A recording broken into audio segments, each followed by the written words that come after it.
Guys আমার না কিছুতেই দাঁড়াচ্ছে না।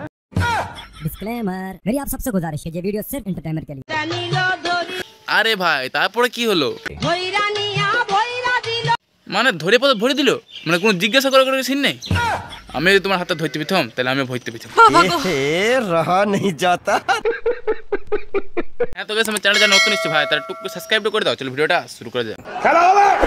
इसलिए कि कल तक जो मजदूर आपको अपना यार दोस्त भाई बंधु समझते थे अब आप उनके लिए मालिक हो गए हैं। বলছি বৌদি তুমি একটু যদি অ্যাক্টিংটা পেছনে না ধ্যান দিয়ে ব্যাগটাতে ধ্যান দিতে তাহলে কাজে কাজ হতো। কিন্তু ব্যাগটা পেছনে পড়ার জায়গায় আগে তো পড়ে নিয়েছো। বলছি ওটা তো ব্যাগ লয়, অন্য কিছু বটে।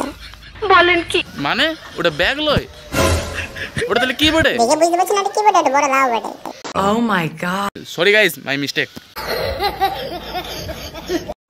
একটা কথা কি জানো, রাতে নাইটি পরা সমাজে কি শান্তি একমাত্র লুঙ্গি পরা ছেলেগুলোই জানবে। আমি তো লুঙ্গি পরি না বৌদি, তাই আমি জানি না। তুমি যদি একটু দেখাই দিতে তাহলে ভালো হইতো, মানে বলে দিতে ভালো হইতো। গাইস আমার না কিছুতেই দাঁড়াচ্ছে না, কি করব আমি? কিছু একটা সলিউশন বলো, কি করে আমি দাঁড় করাবো? আমার সলিউশন তো কথা আছে, কিন্তু আমি যেটা ভাবছি সেটা তোমাকে দাঁড়াচ্ছে না।